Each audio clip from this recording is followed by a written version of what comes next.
I mean, I don't want Spurs to win the Champions League. What would happen if Spurs win the Champions League? It's a kick-off. There'll be riots. Like, if Spurs win the Champions League, there'll be war. How could this happen? This isn't real. Like, there'll be like the end of the world. If you told me at the start of the season, the Liverpool and Spurs final, I would not believe it. I would have believed Liverpool. I wouldn't have believed fucking Spurs. If Liverpool fought against Spurs, lads, I'd cry. I genuinely would cry. You think about, let's just say a rich straight person does that, and he's with a girl on a night out, and he uses his money, his power, and his influence. He's a paedophile. Pretty much, he's a rapist. He's a paedophile. He's forced this woman to do something that she clearly doesn't want to do by using his money and his power. That's hard to watch. That is very hard to watch. It comes across as very sad and depressing to see someone like, desperate, as you say, who was so happy and so vibrant, to now, as you say, be desperate, dejected, like, you know. Yeah, it is a. Do you see the fucking clip yesterday of Paul Pogba getting absolutely abused? Yeah. I'm not gonna lie, I thought it was bad, but fucking it was funny. It's funny, you know. Another thing, a lot of people were like, after seeing the first one, they were like, "Oh, you should know." Do you know the TikTok we did, the Full House one? Yeah. Everyone was like, "You should make that the intro to the podcast." And I was like, it's not bad, you know. I might just do that, you know. We could, if it gets a bit stale after a while, we'll just do it again, but just mix it up. Yeah. Right. Hello guys, how are you getting on? You're very welcome back to another episode of the ShiteTalk podcast. My name is Aaron Kelly. His name is the True Lily White, or Jack Revach, and we are back for episode 2. We've made it to episode 2, boys. We haven't been shut down. We haven't been demonetized. We're still going strong. I haven't said strong, but we're still going. We're surviving. Yeah, we're in a slightly different setting today. My kitchen. So get that more podcasty feel. Kitchen. You know, we've got tea today and everything. Like we're absolutely balling, boys. Before we ditched the initial setup after one episode. We were like, we can't fit in. We can't trust the chairs anymore. Yeah. So pretty much, boys, a lot has gone down in the last week or so. A lot in the news. The first thing we're going to talk about is, without a doubt, the football, Champions League and Premier League. There's been some fucking madness going on in both. Like, fuck. First of all, we're going to talk about the Premier League. Manchester City are champions, once again, retaining the title for the second year in a row. First time a team has done that in 10 seasons. The last time was a Man United team that had the likes of Wayne Rooney, Cristiano Ronaldo, Carlos Tevez in it. But yeah, City won the league. They beat Brighton by 4-1 yesterday. Liverpool also won, but that didn't really make much of a difference because City just brushed fucking Brighton aside. There was a stage where, with 20 minutes gone, City were losing, Liverpool were winning. And it was, I remember watching that, and I went mentally. I wanted Liverpool to win, boys. I'm not going to lie. I know it's like, he's a Manchester United fan. Oh, you can't want Liverpool to win. Yeah. I'm not that. No, I wanted Liverpool to win. I really like their players. I really like their style of football. Yeah. And when that Brighton goal went, I was like, holy fuck, this is actually going to happen. Yeah. 30 seconds later. Aguero scores. Yeah. What an goals from dickhead. Aguero, Laporte, Gundogan got one, and Mahrez got the other one. Mahrez's goal was fucking unbelievable. Madness. After Glenn Murray gave Brighton the lead. Liverpool bet Wolves 2-0, thanks to a brace from Sadio Mane. 3 African players sharing the Golden Boot this year. That's mad when you think about it. Like 22 goals each. Mo Salah, Pierre-Emerick Aubameyang and Sadio Mane all with 22 league goals. So, Man City have won the league. Again. I suppose you can't really argue. Yeah. What was it? 98 points? 98. For Liverpool to finish on 97 and still finish it is. second. Yeah, it is very harsh to imagine that there hasn't been a team in the Premier League season history that has finished second with 97 points. Yeah, they are the best ever Premier League runners-up. Which is that's a hard title to imagine having that title, the best ever Premier League runners-up. You just don't want that. It's a very hard title to take, and I think to be fair to Jurgen Klopp and everyone, they handled it very well. I think. Well, they still got a Champions League final. We'll talk about that in a minute, but I think the signs are very positive at the minute for Liverpool. Definitely. Salah, coming back from that little knock he has. If they can get Firmino back, I don't think they'll get him for the. They're not getting him for the Champions League. Title, right? Yeah. But even if you look at players like Divock Origi, who has just absolutely announced himself in the last big time, just really that's the definition of coming back from the dead. That one, honestly, and he's some of the goals he scored have been major big goals. You look at Trent Alexander-Arnold, who is absolutely, he's on fire at the minute.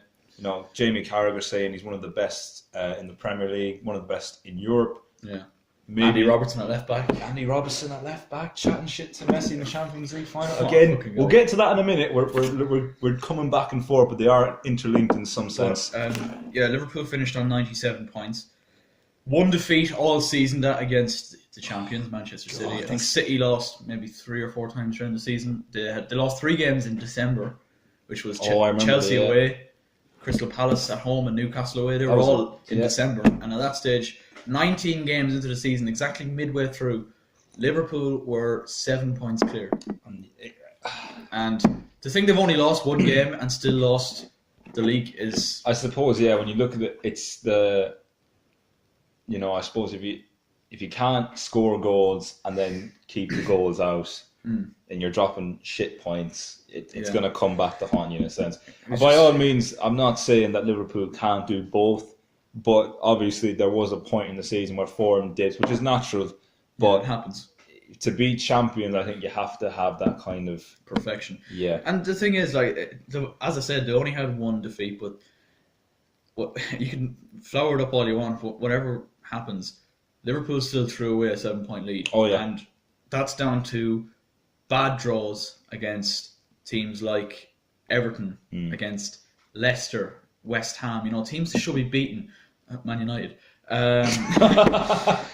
Also a draw against Chelsea as well. I know, the draw against Chelsea is alright. They obviously drew against City at Anfield as well. That Mahrez penalty went over the bar. That was way back. Seems ages ago.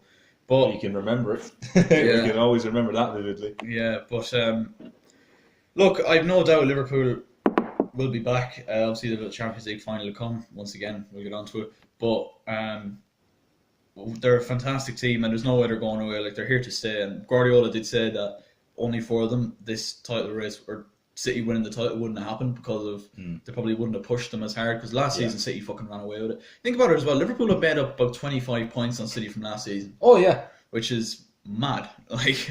And who did they buy in the summer? They bought Naby Keita. They bought Fabinho. Fabinho's been a good player for them. Yeah. Keita not as much. Shaqiri has come in as well and done his part at times. Yeah, he's been more kind of a bit part. Yeah, you want him on the bench, and he can, he's got a good left foot on him, or is it right foot? Left. I don't remember. Yeah, whipping the balls into the box. Yeah, so he's a good player to have. But like you said, they didn't make too many massive signings, but they've still managed to make up an incredible amount of ground. But fair play to City. We need to give them credit as well. Guardiola has that team playing some fucking mental football at the minute. He's taken Sergio Aguero from a point where he was just kind of a lazy striker who was just, if he got a goal, it was like... Yeah, it happens. But now he's actually working so hard off the ball. Yeah, and I suppose it's the thing, like, when you look at the quality of player Aguero, it's hard to believe that he hasn't got 25, 30 plus goals. Because when he does try, unbelievable.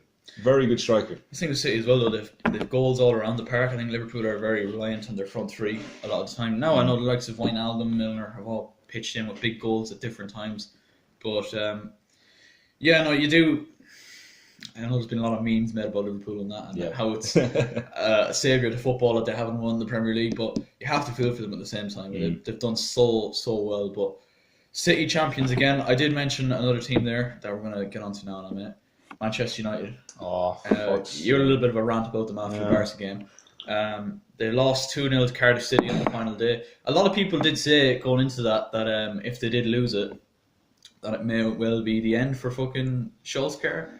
But I don't know at this stage. To be honest, looking at it now, I think signing Solskjaer was a very dangerous thing to do. Because I think it was more the fans that wanted him rather than... the media were kind of pressing... It wasn't so much that, okay, this is the right man, it's the right decision. It was more, right, we've got to keep the fans happy, we've got to keep everyone on our side. So we'll sign a fan favourite rather than someone who can get the job done. As you said, lost 2-0 there. I didn't even watch the game. To be honest, I checked the score, saw it was a goal, and I was like, I can see where this is going. I know what's going to happen. Yeah. We're gonna. I don't even need to know. We played shite football, and I think this is what I'm going to say now. Manchester United fans, you need to lower your expectations. This is, and I saw this as well. This is where we're at now. This is the group of players we have. We can buy in players, big players willy-nilly, But you look at what Liverpool did. You look at what City did. They didn't buy the biggest players. They bought the players that best suited their club. And had potential. Yeah, exactly. And that were able to play and gel. Whereas we've bought players like Paul Pogba, who, yes, are world-class at Juventus. Yes, are world-class at the World Cup. But he links into those teams. He gels into those teams. Like, you're just looking. Because he has world-class around him as well. Exactly. I think if you have a lot more players like the likes of Ander Herrera, who's now going. That's another big thing as well. Ander Herrera, workman-like player. A very hard-working player. Doesn't really maybe get the credit he deserves. No. I think Juan Mata as well is another kind of player like that. Very hard worker when he comes on. Yeah. He doesn't get the credit. And United fans are really pissed about Herrera though. Yeah. Really pissed. Did you see what's his name? Goldbridge. Yeah. He's not happy. I wouldn't be either if I was a United fan. I think whenever Chelsea play against United, and I see Herrera playing, I'm like, fuck. Yeah, because the last 3 times I've seen those Chelsea Man United games, Herrera is usually on Hazard. And he always marks him out again. Yeah, that's the thing. Why we're getting rid of a player who can contain a player like Hazard? Yeah, and the thing is, he's probably going to go to a big club. Probably go to a PSG. Yeah, someone like that. And you're not even getting any money for him either. No, because he'll be seen as he's out of contract as well, isn't he? I mean, I suppose, but I'm just sorry, lads. I'm not being ignorant. I'm trying to look up the David Goldbridge tweets. Yeah. But yeah, no, it is very fucking annoying to see this kind of shite going on. Yeah. Mark Goldbridge was not happy at all. But like United fans as a whole, I've heard a lot of people giving out, saying that why the fuck are we getting rid of him and keeping the likes of fucking Pogba? You know what I mean? Another one like Scott McTominay is that also workman-like player who knows what it takes. Like you seen him after the Huddersfield game where United's top 4 aspirations were completely gone. That he was not happy because it means something to him. Like the likes of Rashford as well, someone who's come through the ranks. Jesse Lingard, I know Pogba did as well, but he was fucked out by Ferguson. And I'm starting to think there's a reason why Ferguson did that. A good reason for it. But no, not an awful lot for United to look forward to. I think probably, like I said, we need to set our expectations low. I mean, I suppose Arsenal, in a sense, kind of went through the same period where they were like, you think back to when they were the Invincibles, the Invincible season. The move to the Emirates, and then transition. Players like Henry started leaving. Fabregas, Van Persie, all big players. And then slowly they started to drop in form. They were slowly going from the top tier of the table to the lower spectrums. Yeah. But what they did was, I suppose, they kind of accepted this is where they were and they have to work through that to get to where they are. Manchester United fans, with all due respect to you and to me, we expect far too much of this club. We say things like, "Oh, we're a world-class club. We're one of the biggest clubs in Europe." We're not. We're still not now. Financially, yes, but that's all we have. Financially speaking, like look at it now. We are in Europa League next year. Yeah. We're trying. Ollie has to try and attract good players to come to play Europa League football next season. How's he going to do that? Exactly. I think even if you were playing Europa League football and had a Pochettino or someone of that caliber, you'd still attract top quality players. Because he's capable to get you to the Champions League next season or something like that. Yeah. With this kind of, Ollie has done nothing. In all respect to him, he's done nothing. I mean, look, the honeymoon period. First 3 months, United were flying, and looked like they might even. And this is the thing: United fans fell into that. We fell into that trap. Everyone else around us, every other normal football fan who knows football, was like, "This isn't going to last." So, it's a long summer now for United to, quite literally get their heads out of their arses and kind of look at it and say, right, who can we bring in now in the summer? And providing you bring in 1 or 2 good signings, what is the expectations coming from a United fan? What is the expectations for next season? Next season, I can see us being sixth. I genuinely think there's no way. Look, all due respect, we were looking to bring in some 19-year-old, I think, from the Championship, or some young player from the Championship. Welsh lad, I think. Yeah, he looked very good, But clips, anyone can get highlights. Like you and me could put highlights together and convince people we're world class. The April recreation. Exactly. Link in description, boys. Just check out my strike if you ever do anything. But like I said, I think United and Arsenal probably deserve to be 5th and 6th. I think looking at Chelsea, they do deserve to play. Like if you had to line Man United, I don't think Arsenal, I don't think that's from us being good though. I think that's from everyone else being shitter than us. I mean, Just that little bit shit. Like we weren't good this season at all. We still finished third. We were shite. To be fair, I do think We lost 4-0 to Bournemouth, mate. Yeah, you did. Well, I mean, I can't. We lost fucking 2-0 to Cardiff, and then we lost fucking what was it? 2-0 again the weekend before against. You drew at Huddersfield. Yeah, drew at fucking Huddersfield. Sorry. What? Both those are relegated. Yeah, both gone. What the fuck? So I honestly think, like, when you put all those teams together, I know you say Chelsea got lucky or whatever. Chelsea have the best chance in the Champions League. If you were to put Manchester United or Arsenal against some of those big teams in Europe, I don't think you'd get anything. Yeah, I don't know. The thing with Chelsea, like, we have this transfer ban now, and Hazard's probably going to leave anyway, despite the transfer ban. There's a lot of clips going around. Like, there was the one of... pulling up in the car beside the fans, isn't it? Yeah. He was asked to sign a contract. He just shook his head and drove off. So I think his mind is already made up. But... Well, apparently I saw on Sky Sports he has made a decision and the club are aware of it. Yeah, so I think we all know what that decision is. But so, well, I mean, you would assume the way that's worded that it surely means that he is... Exactly. So I'm not overly optimistic for Chelsea next season. Yes, I'm delighted we finished third. Did I imagine we were ever going to finish third? Think about 2 or 3 months ago when we lost 2-0 to Arsenal, when we lost 6-0 to Man City. No, I did not. God, that's 6-0 against Man City as well. There was a point where United were ahead of us in the table. But sure, like the last few seasons, the top 4 or the top race for champions. Yeah, just went to fucking shit. I mean, it was comical. It was comical. I don't know how Spurs up until January considered themselves still in a title race. I mean, they're finished 4th. Like that's bad. Like, when you think about to finish that. Oh God, please. I don't know, mate. I think, like I said, I think United 6th. I think, with all due respect, we can sign whoever we want. Nothing's going to change. I think we have to accept that we are here. It's probably going to be another few seasons before we can get anywhere near where we want to be. We have to sit down, look at the club, and just pretty much restart. Just assess what's gone wrong. Yeah. Just changes definitely need to be made. Obviously, that's the top 4 title all done. There will be a Premier League kind of. I'll look back at my predictions from the start of the season and review them in a video coming soon. But as far as I know, I've got it fairly. The top 6 I've got fairly spot on. Yeah. I think the only thing was I said Chelsea were going to finish 4th and Tottenham were going to finish 3rd. And apart from that, I got it right. Jesus, it's irritating. I am very raging. Two positions off being a perfect prediction. Yeah, but now we've got to wait until another few months now until the Premier League starts back up again. But it should be an interesting summer. Chelsea's transfer ban. How will they, cope with that? Especially with Hazard expected to leave in the summer. Who will Man United bring in to try and improve their squad? Arsenal similar. Will Tottenham finally start giving Pochettino the money he deserves? And how much can City possibly strengthen their squad to try and improve things for next season? It's all going to be very, very exciting indeed. But we'll probably keep doing Premier League talk on the fucking podcast during the summer as well, because there'll be a lot of transfer news and stuff. I think we might do something where, I don't know, maybe deadline day we could do a special live podcast or something like that. Maybe. Who knows? But if you'd like to see that, you know what to do, boys.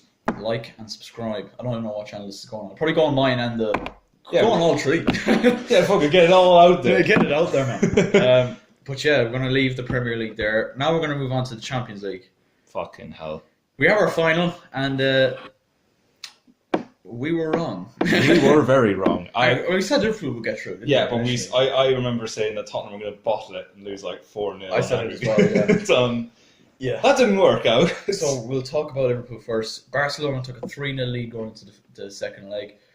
2 from Messi, second of which was just an outrageous free kick. I mean, ridiculous. Suarez also scored, celebrated, which kind of pissed off a lot of Liverpool fans. Oh yeah, you respect what Suarez did for Liverpool, but at the same time, he's got to respect where he's came from. Yeah. You look at Cristiano Ronaldo, for example. I know there's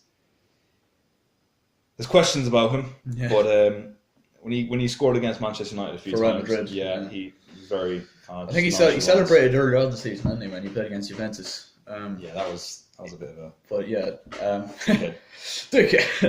But 3-0, and to be honest, at that stage I was like, do Liverpool concentrate now? Bear in mind, Liverpool had probably 2 games, I think, left in the league. We're probably thinking, should we start resting players and just concentrate on the title run-in? Or do we just go all out and try and win the second leg? And obviously, Firmino was injured anyway. And Salah suffered a concussion against Newcastle a few days before, so he was out. So Liverpool's starting 3 was Sadio Mane, Xherdan Shaqiri, and Divock Origi. Very much, I would say, not a B-Tech front line by any means, but certainly weakened a lot. Barcelona are probably looking at that going, piss. We're on the beach. We're in the final, lads. We're heading to Madrid, boys. But Liverpool got off to the best possible start through Divock Origi. Yet again. I mean, he scored some massive goals for Liverpool this season, and then they just completely took off in the second half. Confidence then started to go. Yeah, incredible. Quick. You could hear like the atmosphere in the stadium grew incredibly. I'd say that definitely had Anfield, I think, is probably one of the most intimidating stadiums you could go. I would like to play in Anfield. If you think about walking out to a rendition of "You Never Walk Alone," like when them fans really start going for it, it's tribal. It's a fucking echoing. It's like a cult nearly, isn't it? Yeah, just having those people roar that down at you, yeah. It's got to be intimidating in some respects. I feel like it got to the Barcelona players a lot though. I'd say it got to Suarez. It probably got to Suarez. It definitely got to Jordi Alba, Longley, Sergio Roberto. I'd say Messi was just absolutely fucking fuming. Yeah, Messi was probably their most influential player, but that's no real surprise. He kind of any chances that Barcelona did have, he was directly involved in. I think they had 8 chances in the whole game, and he was directly involved in all of them. That just shows you how important he is. Yeah. But Liverpool then just took control. Wijnaldum made a 2-0 on the night. A quick corner. Very smart corner, to be fair. Was that the 4th or the 3rd? I can't quite remember. That was the... I think it was the 4th. Yeah. I think that was the 4th, and Wijnaldum scored the 3rd as well with a header. No, that wasn't a header. I keep getting them mixed around. The header was the first one, wasn't it? And then Wijnaldum came in and... Yeah, Ter Stegen should have saved it. And then the quick corner from Alexander-Arnold, and Origi stuck it in to make it 4-0 on the night. 4-3 in aggregate, and that is how it finished. Liverpool booking their place. I mean, you've got to say, a professional team like Barcelona, if you're watching as the manager, to see... I watched the replay there. I think Piqué... tying his sock or something, putting on his... on the line. Yeah. I mean, I'm pretty sure on the Irish TV channel they said something about they were told beforehand that the quick ball back into play, it's always on. Yeah. So surely to God, and you look at the front 3 men who are just walking away from the corner flag. Their backs are turned. There's no one is paying attention at all. It was like Sunday League stuff from Barcelona. The only 2 people who are paying attention, Divock Origi and Alexander-Arnold. Fair play to the ball boy was paying attention as well. He was very quick back in, wasn't he? I mean, fuck me. Give that lad a medal. Give him a place. He probably was the one who said it. Yeah. Just go. He's right there. Fucking there. But, yeah, I mean, incredible. The fans were unbelievable. The scenes at the end where all the players were lined up in front of the cop, blaring out "You'll Never Walk Alone." It was incredible. Like, I feel like even you as a Man United fan and me as a Chelsea fan were cheering for Liverpool. That's the thing. This is why I brought up Mark Goldbridge. I saw a tweet from him saying that, if you're a Manchester United fan, you can't enjoy that Liverpool. But I was thinking to myself, if you genuinely enjoy football, you have to enjoy a team who are massively, massively underdogs in the sense of being down 3-0 to come back and win 4-3 in the 85th minute or something like that. It was late enough in the game. How can you not enjoy that? It's incredible. I know Liverpool are major rivals, but fuck me, do you really want Barcelona to win? And it's just boring, really, isn't it? I mean, personally for me, I don't want Barcelona to win because Barcelona have knocked United out of the Champions League so many fucking times. It's laughable. Yeah, I still have a little bit of a grudge against Barcelona as well for that 2009 incident. Well, not incident, many incidents in the game against Chelsea where certain mentionable incidents. Referee, you fucking cunt. But if you're watching, you definitely you cunt. I haven't seen him ref a game since. No, he's probably been kicked out since. Probably sacked. But no, it was just fucking incredible. Jurgen Klopp has that team doing incredible things. Like with that team as well. Like I wouldn't, as you say, I wouldn't say it was a B-Tech team, but certainly missing Salah and Firmino was massive. Yeah. Oh, you think about how good Firmino is as a he's a striker, but he's great as well as pulling away, making space, or just laying little balls off into the path of. And the pressing starts from the front with him as well. You know, being able to hold the ball up and let other people get into the attack. You know, it's a real good quality to have in a striker. And I think for me, they had it with Suarez as well. You know, and I think it was so influential. They got another kind of player who could. I know he's not maybe on Suarez's level, but in some respects emulate the abilities that he had. Yeah, maybe not the goal scoring abilities, but as for Barcelona, I mean, bottle jobs, absolute bottle jobs. And we thought Tottenham were bottle jobs. We thought Tottenham were bottle jobs in the air, but I mean, not on this occasion. But Barcelona, fucking awful. Like, and I was thinking there, I was like trying to see what Messi's reaction was to that corner because holy fuck. Imagine he's probably just laughing at him like, what the fuck? Imagine being one of the best players in the world. You know, you've done everything for your team in that first leg, and you're still doing everything in the second leg. Yeah. To watch your team turn their back completely on a corner. I mean, for God's sake, it is. Really, it really is. Like. But this isn't anything new for Valverde's Barcelona. You remember last season, the quarter-final? They threw away a 3-0 lead against Roma. Oh, fuck yeah, they did. That was last season. So for Valverde, he's got to go. Because I don't know what it is with his semi-finals in Barcelona the last 2 seasons. Madness, like, absolute madness. Jeez, like, you think about fucking being knocked out to Roma. Yeah. And fucking hell. They threw it away then. They threw it away the other night as well. Like, they're just absolute bottle jobs. I don't know if it's the manager's mentality. I think the players are very arrogant themselves anyway. I would agree with that. Yeah. And the team's over-reliance on Messi this isn't the first time it's come back to bite them either. You look at Barcelona, since they last won the Champions League in 2015, they've been shocking in the Champions League. They've got knocked out by average teams. They were knocked out by Atletico Madrid one year. They were knocked out by Roma. Like, just not good. And it's down to good tactics by opposition's managers for sure, because they know how to nullify Messi a lot of the time. But when you nullify Messi, there's nothing else. Exactly. Suarez needs the service, and with Messi nullified, and even though he was clearly being targeted by Liverpool and rightly so, he was still creating chances, but they have nothing else. Like Rakitic was shocking. And I suppose you could even say the same. Like you look at what happened to Real Madrid and Ronaldo. The dependence on him. Second he was gone, it was like, who did we go to? You know what's hilarious as well? Barca fans are actually blaming Messi. They're not, are they? They're blaming Messi. How can you blame Messi?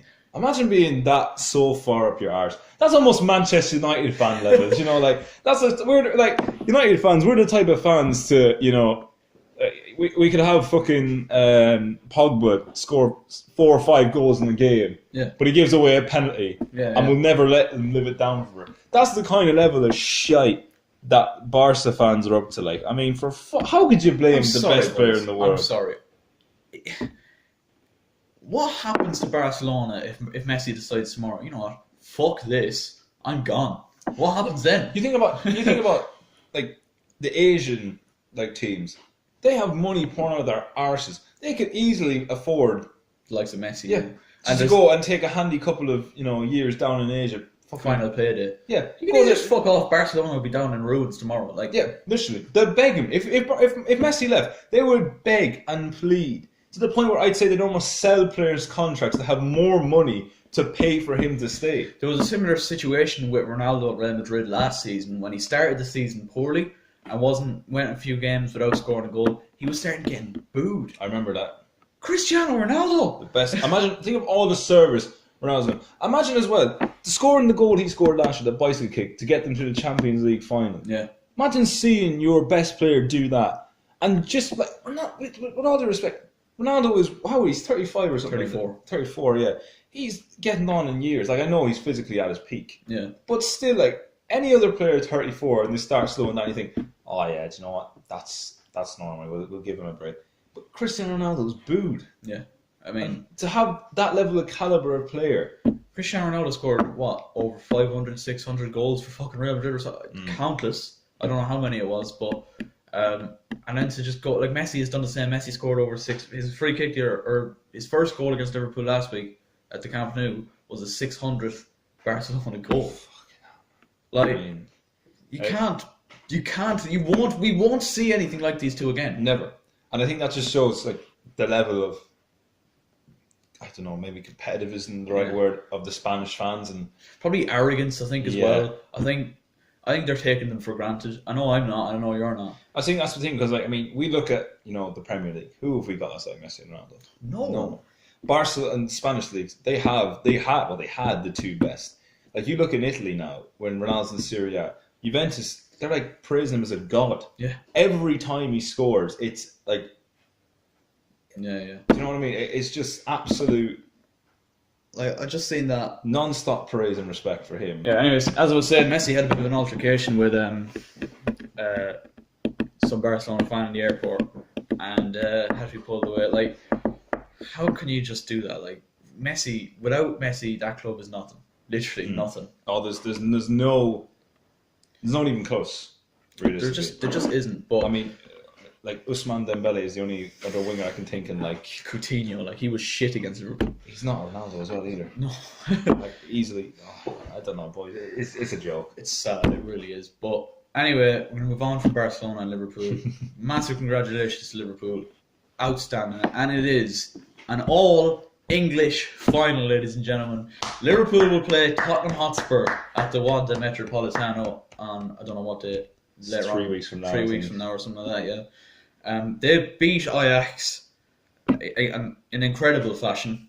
Ajax took a 1-goal lead from the first leg, scored by Van de Beek, and an away goal in these kind of ties is usually considered to be massive. Then they raced into a 2-goal lead, I think, didn't they, Ajax, in the second leg? It was De Ligt and what's his name? Ziyech, yes, who made it 2-0. That sounds like Tottenham are gone. Tottenham are fucking You gone. would surely have thought any team. Yeah, at that stage, Ajax were playing some lovely football. Wonderful goal by Ziyech. Unbelievable. But the strike as well you got for that goal. That was outrageous. And the football leading up to it was brilliant. But Tottenham, the world-renowned bottle jobs, came back from the dead thanks to a hat-trick from Lucas Moura. Lucas Moura, of all people. They're missing fucking Harry Kane at the minute, and he's just stepped up. And Lucas Moura. To be fair to him, he absolutely smashed it. 3 fucking brilliant goals. Easy. But I heard apparently from one of the Tottenhams, I don't know if you might have heard this as well, but Harry Kane apparently came in at half-time and just ate the shit out. Really? Yeah. Apparently so. Well, and he drowned them in dribble or something. Just gets a fucking crutch. Starts picking up defenders, right? But no, I think it took everyone by surprise, and I think the iconic scenes of the Ajax players when Lucas Moura scored that third goal, collapsing to the ground. I mean, I felt sick watching. Yeah, I really I was.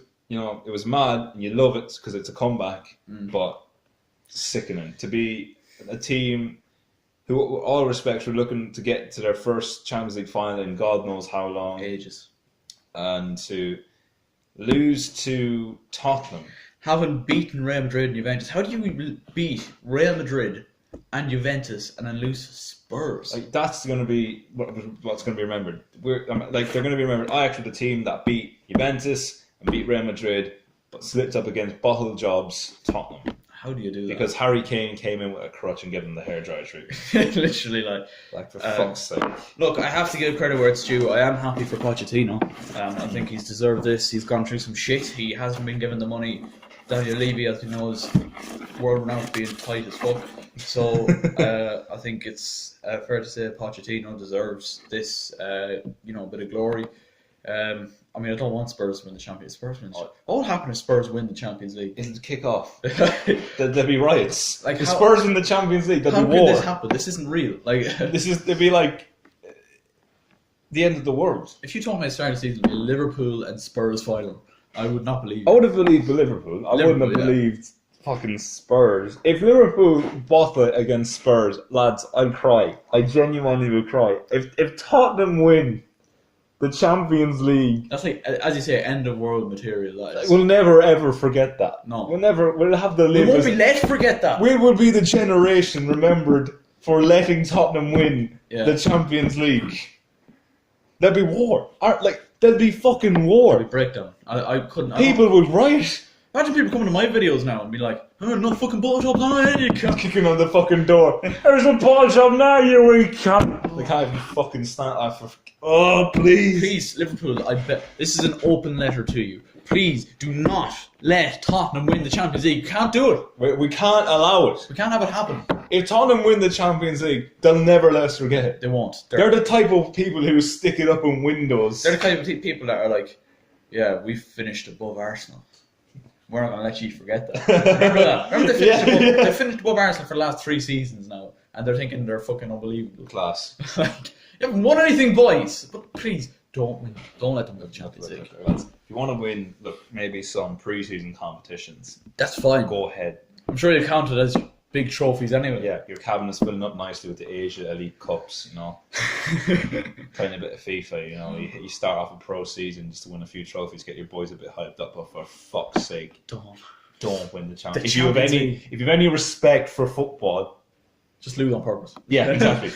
If you're winning, you have to do a Leeds and just let them walk it in. Yeah. Do not win the Champions League, for God's sake. So I think this is very dangerous now, but I think we should probably make a couple of predictions for the final. Then. Oh no. Okay, right. I'll let you go first. Right. I need to think. Wishful thinking here, boys. Very wishful thinking. But I'm going to say Liverpool will win by 3 goals to 1. Oh, Kelly. Right. Please do that. I'm going to say, because Tottenham might just...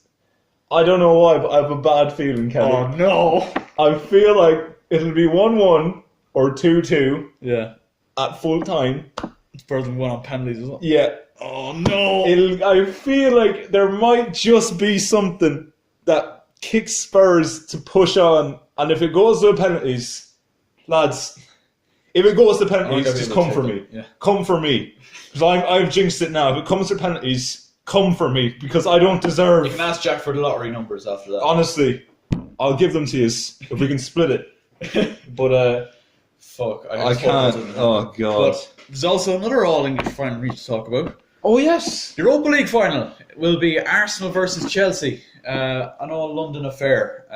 Incredible. Arsenal beating Valencia quite comprehensively. Pierre-Emerick Aubameyang hat-trick in the second leg of their game at the Mestalla. And Chelsea beat Eintracht Frankfurt on penalties. So, incredible. I don't think we're going to win, to be honest. Do you not? I don't. I know we finished 2 places ahead of Arsenal, yada, yada, yada. I just don't think we're going to win. I think we're missing Rudiger. Christensen has got injured. Like yesterday against Leicester, we had Azpilicueta was playing centre-back. We had Zappacosta at right-back. I think, look, if we have Christensen back, maybe we have a bit of a chance. I think Tony Rudiger is a big miss. Obviously, Hazard will be out. If it is his last game for Chelsea, he will be out to fucking make sure he brings home the trophy. But I know we have Champions League qualification lined up, but I just don't want to see Arsenal beat us in a final. To be honest, who really does want to see Arsenal? Nobody wants to be in the Europa League. Right? No one wants London team. Oh wait, no. I get that. Wait, what? But yeah, no, nobody wants to be in the Europa League. But when you're in it, you might as well win it. Yeah, you know what I mean? it's a trophy at the end of the day. It's a European trophy. We've won it before. I remember I celebrated like a mad bastard when we won it last in 2013. So I mean, if it gives you any, I celebrate when we won it. Exactly. So United won it. It's still a European trophy at the end of the day, and I will be very annoyed if Arsenal do beat Chelsea. I will say Arsenal's strike force is outstanding. I mean, it's just clicked. Yeah, it just really have clicked. Lacazette and Aubameyang are banging the minute, and that is what I fear, especially with a Chelsea defence that's crumbling with injuries at the minute. So, and even when they are playing, they're not even that good. So, I'm going to go for an Arsenal win. I think on a one-off game, Arsenal is going to go all out. And sure, it's the only thing they have to play for. Exactly. So that's the one thing I do fear. I'm going to say Arsenal will win 2-1. Oh, well, I would say Arsenal will win 1-0. 1-0. Thing is, it means more to Arsenal as well because they've never won a European trophy. No. And they need this to be in the Champions League next season. They have to, because the only way they can get in. 5th isn't. Can you imagine a Super Cup, UEFA Super Cup next season, start the season. Tottenham win Champions League, Arsenal win Europa League, and it's like a North London derby and the Super Cup. Let's say that people would not be able to take that. Oh god, it's like that is just outrageous. But I do fear for Chelsea in this game. Obviously, I hope we win, but I can't see it. I know the lads are going to give 100%. I think the lads are suffering from fatigue recently. I think they've played over 60 games now this season across all competitions, which is a lot more than the likes of Liverpool, than the likes of fucking City. Yeah. So I think the lads are definitely tired, but you got 3 weeks now. Rest up, wrap Hazard up in fucking cotton wool. Get him in some bubble wrap or some shit. Exactly, so he doesn't get hurt between now and then. And hopefully the boys bring it back. But that is all we're going to talk about football-wise for this podcast, boys. And the next topic is a fair one. It's going to be interesting, boys. Strap on in now. So, boys, we move into our next topic for the podcast, which is definitely a trending topic. Yeah, it's not football, so for anyone who doesn't like football, welcome to the podcast. You've clearly skipped on to this bit, but we're going to be talking about the controversy with James Charles. Holy shit! It's fucking mad. So basically, Tati Westbrook was a big part of James Charles's career. It was a big part, or she was a big part of getting him to where he is now, helping him start off, and her husband, I think, was helping him get more money on videos, and stuff like that. All that kind of shit. Basically, what happened? She was shouting her out in constant videos as well. Yeah. You know? What basically happened is Tati Westbrook, I think, had some kind of vitamin or some kind of product that she wanted James to promote on one of his videos.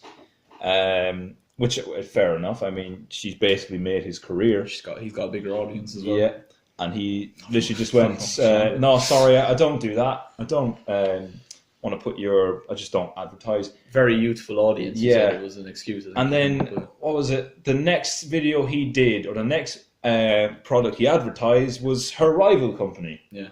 So James, if you're watching, what a cunty move! What an absolute fanny you are. And obviously Tati Westbrook wasn't happy at all with that, and she came out with a video 43 minutes long. an absolute rant against James Charles. We have a clip here. I don't know if we'll play it or... Yeah, sure, might as well. So I don't know what this is, but this is a retweet from Retro Kims, so shout out. Tati Westbrook described the sexual predator and manipulator James Charles by the neck and dragged him and his career straight to the cemetery. We stand. So here is the clip of Tati Westbrook and what she said. Oh my God, you tried to trick a straight man into thinking he's gay yet again, and somehow you're the victim. You know, it's really disgusting to manipulate someone's sexuality, especially when they are still, emerging into adulthood and don't quite have everything figured out. You are using your fame, your power, your money to play with people's emotions. You're threatening to ruin them. You're threatening to embarrass them. And you're doing that to have them behave sexually in your favor, even if they're straight. And you know what? That's not okay. That behavior is not okay. Whether you're a woman, a man, gay, straight, bi, whatever sexual orientation you are, that is your personal call, and it is not someone else's to take. It's not someone else's to play with. It's not someone else's to mess with. And how dare you laugh about it and make meme after meme and retweet and this and that and I love straight boys, and make it a joke. Because this behavior is not normal, it's not okay. Cracking someone's sexuality is not an escape room. This is shit that will follow them for the rest of their lives. And you need someone to tell you to stop it. And that's exactly what I did in your kitchen. So, so... Can we sorry, I know she was like, oh, you can't make money of this. But can we appreciate that where she did you can't, where there's male.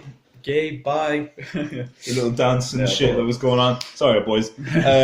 But yeah, so that's basically the gist of what James Charles did. James Charles allegedly... He has a thing for straight boys. Yeah. and what he does is he uses his money and his power to basically manipulate boys into shagging him. Yeah, pretty much. Which, when you think about it, it's wrong. It is shocking behavior. Like, you think about like, you know, if let's just say a rich straight person does that, and he's with a girl on a night out, and he uses his money, his power, and his influence.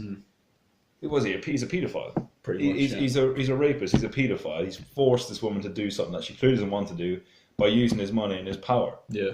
How is this any different? It's literally no different. And he's now seeing the consequences. James Charles in the last 48 hours has lost, give or take, around 2 million subscribers. The first ever YouTuber, we think, to do that, to have that done. That drop. I think he's the highest amount of subscribers lost in like 24 hours. 24. I think he lost 800k inside 24 hours. Like, you think about, we were saying this just before we started this, like, Logan Paul did not lose that many in the first 24 hours when he filmed the Japan suicide video vlog. James Charles loses easily. Now, we're not trying to defend that at all and say, like, oh, what James Charles did wasn't a big deal. It's a massive deal. What we're trying to say is that, like, you know, they're kind of the same. Yeah. But Logan Paul didn't suffer as much. Yeah. I think that's down to KSI challenging to boxing. Yeah, I think that is. That saved his career. I think the other thing as well is, and I saw a lot of tweets about this, when a channel grows quickly, they fucking fall. They really fall hard. And that's just mainly down because there's usually some kind of video they have or series on their channels. It's a flavour of the month. Like, do you remember, like, I know Shane Dawson's still a very popular YouTuber, but I don't see half as much about him now that the conspiracy theories documentaries done. But obviously James has taken a massive fall. He has taken probably the biggest L on the internet at the minute, and rightfully so. Does he come back from this though? Like, can you see a way back for James Charles? Well, did you see his apology video? That was shit. Absolute dog shit. It was almost like he didn't even do it himself. It was like he programmed some kind of generic robot to you know, he watched other people's apology videos and then just cry, the sigh. Yeah. Someone on Twitter made a video of clips of him just sighing. Yeah. It's 8 minutes long or something like that. 4 or 8 minutes long of just sighing. Do you know how many sighs that has to be then? A sigh that's like not even a second of footage. No. That's mad. That is crazy. But what annoyed me about his apology video was that there was apologies to two people, Tati and the husband. No apology for the victims. No. And the thing is, there was a geezer, I don't know his name, that came out and made a video ages ago saying that James Charles basically manipulated him into doing things he didn't want to do. And that was kind of all, not brushed under the carpet. People were like questioning it, obviously. But all of his claims were proved right by Tati Westbrook. Exactly. Which is just a madness. And someone who's that close to James Charles as well. Yes. That could just be the tip. Yeah. Like, she goes into a bit of detail of certain situations. How many more is she keeping? Oh yeah, and what was it? She said, we were at a family dinner and James started saying some shit about the waiter. Her family was there, and she literally had to like apologise, and she was like, James, that waiter is straight. You can't just go around saying that kind of shit. And he was like, I don't care, I'm famous. Yeah, basically, I don't care, I'm a celebrity, I can do what I want. Yeah. God forbid, I mean, it is like you say, it is, like she said, it's very predatory in nature. Yeah. And there's been a lot of evidence and videos as well, though, of him saying that he has a thing for straight guys. Yeah. And on Twitter as well, he said a lot of things. Wow, I love fucking straight guys. Yeah, or he has a weakness for straight guys or something like that. Shane Dawson, actually, this morning, Shane Dawson and Ryland Adams, is his name Ryland Adams? Shane's boyfriend? I think so. But sorry, Shane. I'm sorry, Shane. As if Shane's going to watch ShiteTalk. He just likes, it's all ShiteTalk, yes, boys. But they had a video where they were doing James's makeup about a year ago, and James was going on about, we love straight boys and all this, and Shane was all like, well, you have a problem. You need to stop this. It's like, well, that's not really what you're meant to be doing. Yeah, it was nearly like they knew this kind of shit was going to happen to him, like a year on. But yeah, it's just disgusting. Now, he was in the news anyway because of his $500 tour tickets, and that probably didn't help him. It didn't help. I personally don't really give a shit about that, because if you're willing, if that's what you're into, and you're willing to buy a $500 ticket to go watch James that's your Charles, business. That's what. If people are buying it, fine. That's fine. Whatever. Do you? I'm completely all for like people doing what they want. But I mean, this that's what I thought when I heard the controversy that sparked out initially, that he was losing subs at an alarming rate. I was thinking to myself, is this just people going crazy about the fucking $500? And then I heard the full story, and I was just shocked. Like. Yeah, and the thing is as well, like, obviously, him trying to turn straight boys to shag him. What if, like, a straight boy had got the 500 to get the personal VIP meet and greet treatment? Like, what's going to happen there, like, lads? Like, just obviously, I'm not saying that would have happened, but I'm just making the point that that could have happened. Like, we're talking about a man who clearly has no shame, clearly has no remorse for what he does.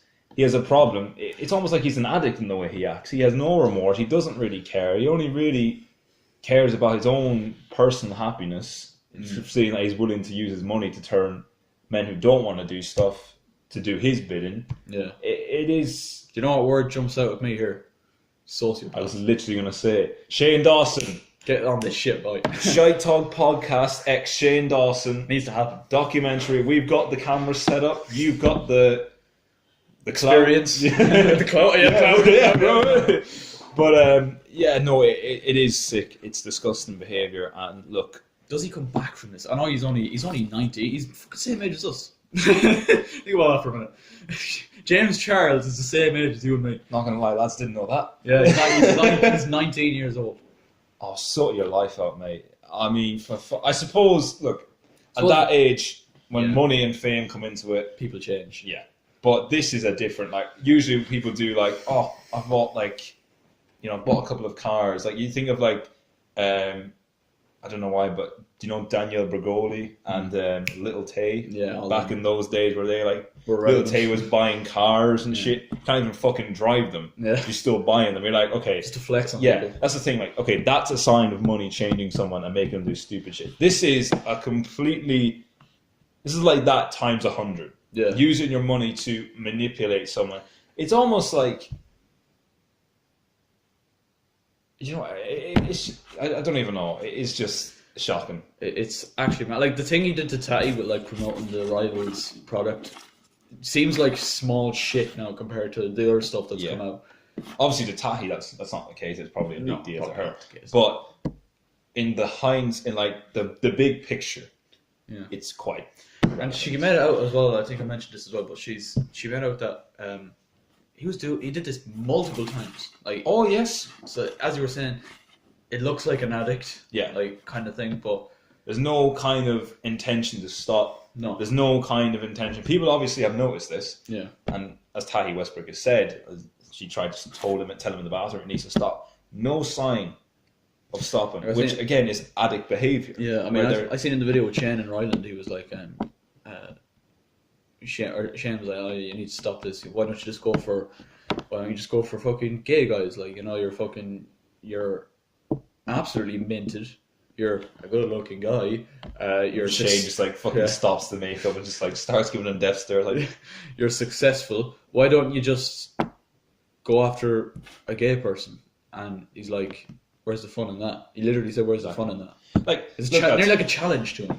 Exactly. Like, look, obviously, I don't think James Charles is a bisexual, is he? I don't think so. No. See, if you're bisexual, you like girls and you like boys, that's fine. You can do that. There's nothing wrong with doing that. Nothing. It is when you try and, like, use the money to force someone to do something, that's where you can't get off the the leash where you're saying like, oh, I'm bisexual, oh, I like both, it's just a thing I do. If you're using money to force men to do it, there's no escape route for that. Like we can't let him off with that. Are you saying there, can he come back from that? He shouldn't be allowed to come back from that. I know we said the same thing back with Logan Paul, saying like that's disgusting behaviour. He shouldn't be allowed to be on YouTube anymore. The same thing we could say, but in truth, you and me both know, and I think everyone knows, that's not going to happen. No. James Charles will more than likely come back. He might not come back to the heights he was at. Yeah, he might not come back to the millions he had, but it'd still be, there's still that kind of overwhelming kind of thing over him, Yeah, he'll still find a way to keep his head above water, so to speak. Yeah. I mean, it just goes to show you nowadays that if you have fame and you have money, you can get away with shit. Everything is, people say, everything sticks on the internet, but Logan Paul, like, I know we keep mentioning him, we have no beef with him, but like we said, he gets away with it, people forget eventually, and then he can bounce back. Here we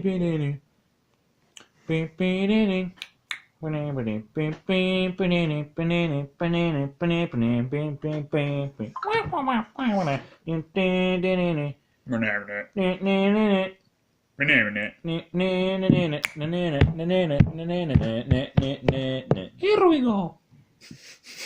What's the Mario at the end there? I don't know. So basically, boys, obviously, before we start this, I'm going to give a shout out to Madison Crawley. She was the one I heard this from. Otherwise, I would not have known anything about this. But for those of you who probably won't recognize his name, or you might do, there's a girl called Leah Maria Johnson. Probably you'd know her face. She was very famous.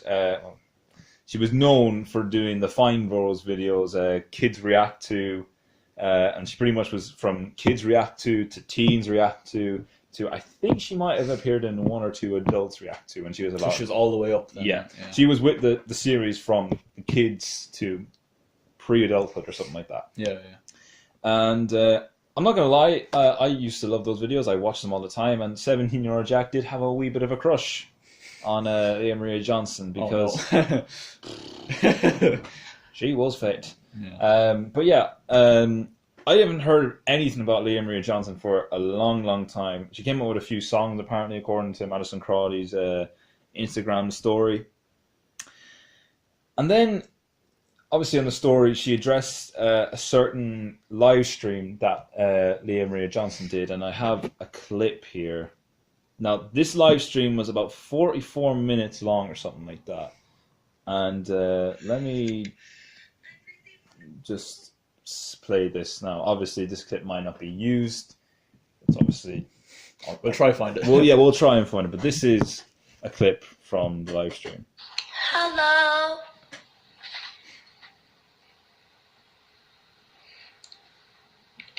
I just talked to my mom, but she's not my mom, but she's like my mom.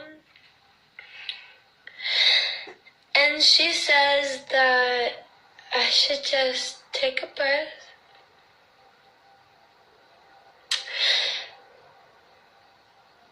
Take a breath. And say goodnight.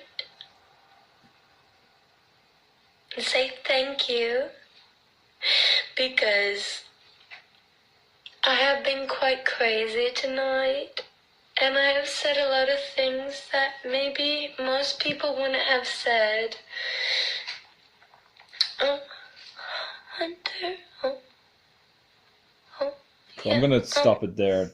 That's hard to watch. That is very hard to watch. There's even just the start of that little clip there, it's almost like she's acting like a child in the way she's speaking. Yeah, I spoke to my mom, but she's not really my mom. Very slow, kind of. And even if you look at the way she is in that video, that's only one clip and one segment. And by the sounds of that wasn't the first live stream she did that night. No. I haven't seen these live streams. To be honest, from what I heard from obviously Madison Crawley's Instagram stories, I didn't really want to see the full thing. It would be quite uncomfortable, and I think,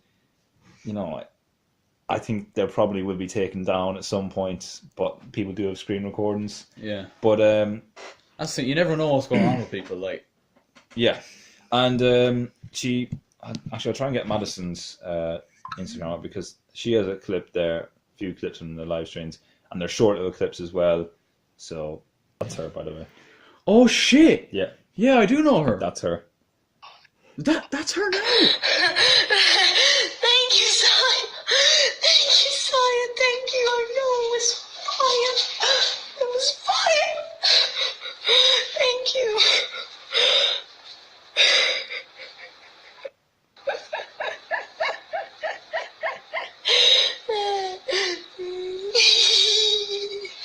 Okay. Okay.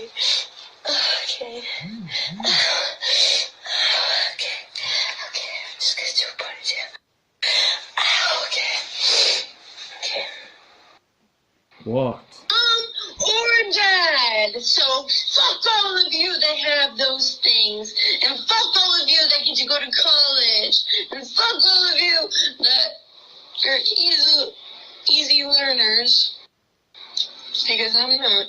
And I didn't go to college, so fuck you.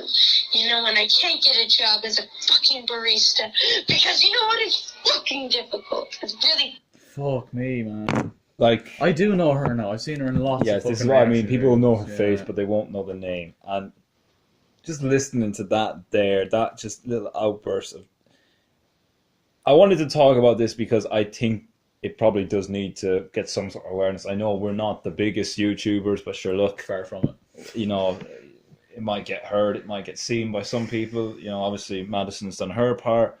But yeah, no, it's very sad, I think, to see someone who back in the day Was so like bright and happy, Yeah. and clearly had aspirations, like to clearly had a bit of money as well. Yeah. You know, she had made a few songs. You'd love to know what's going on yeah. behind the scenes there, because she's Clearly not all something's gone there. wrong. Like, she's not all there, and she's clearly resorted to drugs as well. I mean, that's.